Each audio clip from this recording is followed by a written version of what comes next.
Жиі сөнетін жарық депутаттардың жүйкесін жұқартты.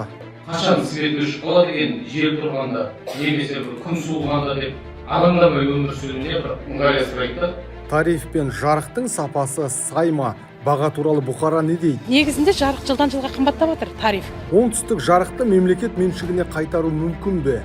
Яғни халыққа дұрыс қамтамасыз ете алмаса, дұрыс сапалы свет бере алмаса, бұл дегеннен мемлекет тарапынан түсінген мәселесі. Тартысқа толы жиыннан шындық KZ ақпарат таратады.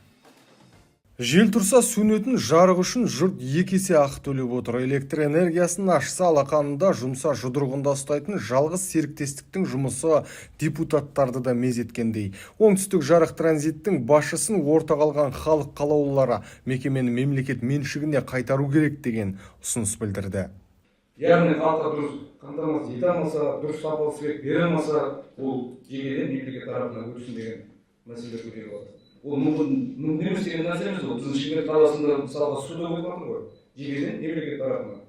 Ал бұлай созыла беретін болса, біз тағы 5 жыл берсек сіз дұрыс сапалы көрсете алмайсыздар. Яғни бұл ұсыныс ретінде қабылдау үшін мемлекет тарапынан дегеннен өтсін.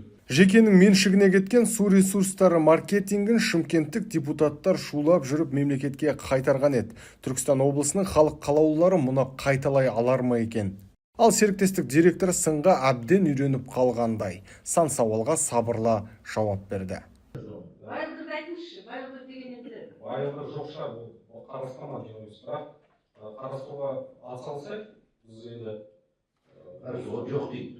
Қанағаттандыңыз ба сұрағыма? Жоқ, қанағаттанған жоқ, бұл міндетті түрде кіру. Облыс әкімі Нұралхан Көшеровтің облыс халқымен кездесуінде көп көтерілетін мәселенің бірі осы жарық. Біздің күнделікті тұтынатын тауарларымыз, мысалға, үйдегі қалай деңгейіміз бар, өтігіміз бар, телевизорымыз бар, басқа да бытовой техниканың барлығы соның салдарынан күйді. Оңтүстік жарық транзиттің кемшілігін жарыса жариялаған депутаттар директорға сыннан сабақ алуға аздаған уақыт берді. Басшы келіскендей болып бас изеп жиналыс аяқталды. Ал жарықтың жайына қатысты жұрттың пікірі мынандай. Негізінде жарық жылдан жылға қымбаттап жатыр, тариф. Оған да бардық біз көршілер болып. Сол кезде айтты, бұл енді өзі ең последний соңғы тариф сіздерге қойылып тұрған, ол енді адам басына саналады, ол солай деді. Енді оған да көндік, бірақ негізі қымбат. Свет жақсы, айына 17-20 төлейміз, біз үшін қолайлы, онша көп өшпейді.